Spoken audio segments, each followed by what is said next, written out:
Guys, how are you all. तो आज के इस लेक्चर में हम इंग्लिश की बुक का चैप्टर नंबर 1 की एक्सरसाइजेस करेंगे। तो ये हमारे पास चैप्टर नंबर 1 है, कायदे आज़म ऑन 11 अगस्त 1947। तो इसके हम क्वेश्चन आंसर्स ऑलरेडी कर चुके हैं और उसका लिंक मैंने डिस्क्रिप्शन बॉक्स में दे दिया है। तो आज हम करेंगे एक्सरसाइज नंबर 1, 2, 3 एंड 5। ये हमारी रिमेनिंग थी, तो इसे कंप्लीट करेंगे। So without wasting our time let's get started.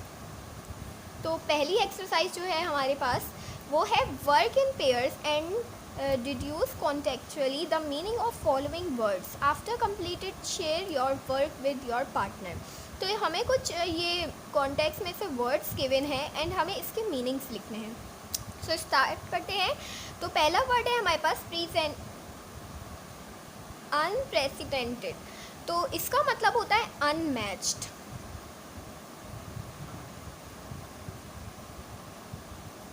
Unmatched. Then हमारे पास सेकंड है सोवरेन।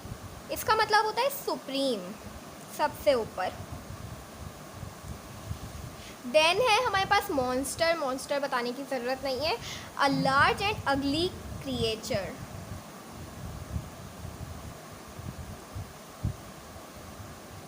अ लार्ज एंड अगली क्रिएचर। नंबर 4 पे है हमारे पास स्टारवेशन, मतलब भूख, हंगर। देन नंबर 5 पर है हमारे पास कोलोसल। तो इसका मतलब होता है बहुत बड़ा, ह्यूज या मासिव।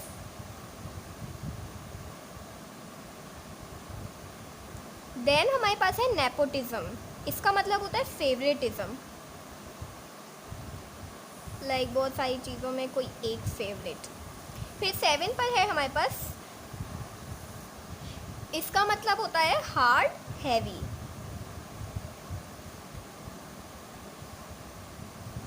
देन हमारे पास 8 पर है टाइटैनिक। इसका मतलब होता है ह्यूज। देन 9 पर है हमारे पास ग्रेवेस्ट। इसका मतलब होता है समथिंग इम्पॉर्टेंट। देन 10 पर है रिलेंटलेसली।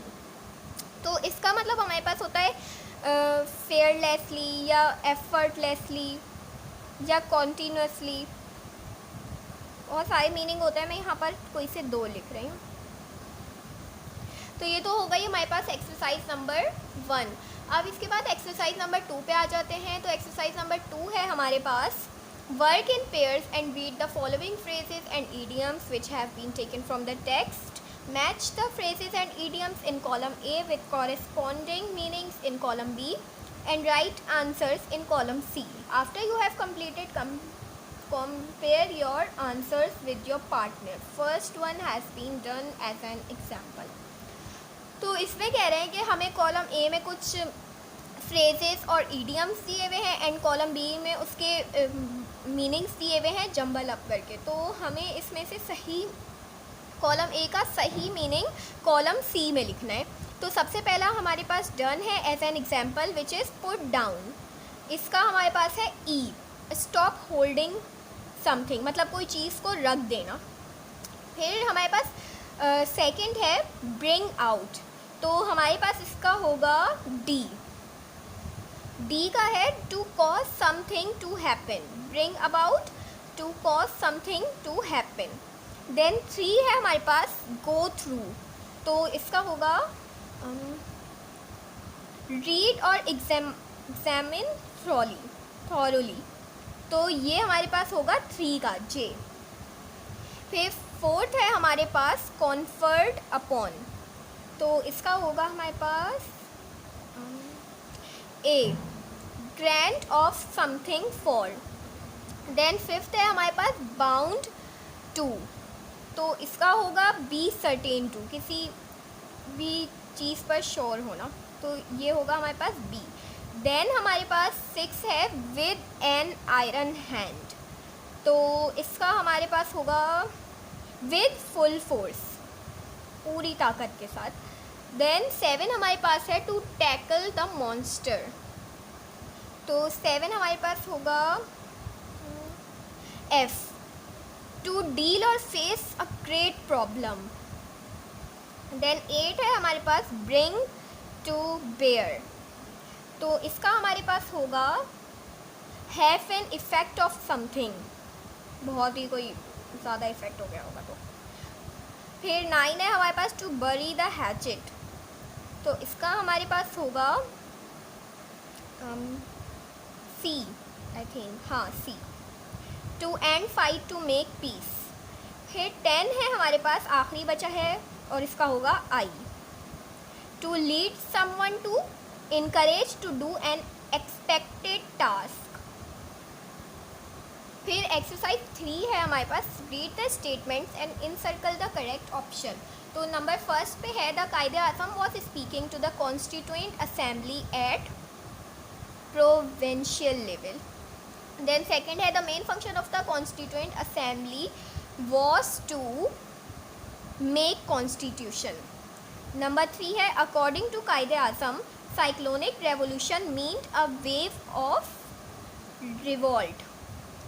नंबर 4 है हमारे पास the main task of the government according to the Quaid-e Azam is to make law and order. Then हमारे पास है according to Quaid-e Azam the poisonous thing is corruption, ये हमने क्वेश्चन आंसर्स में भी पढ़ा है। The colossal prime monster as stated in the text is black marketing. Then हमारे पास है on 11 August 1947 Quaid-e Azam was speaking to whole nation.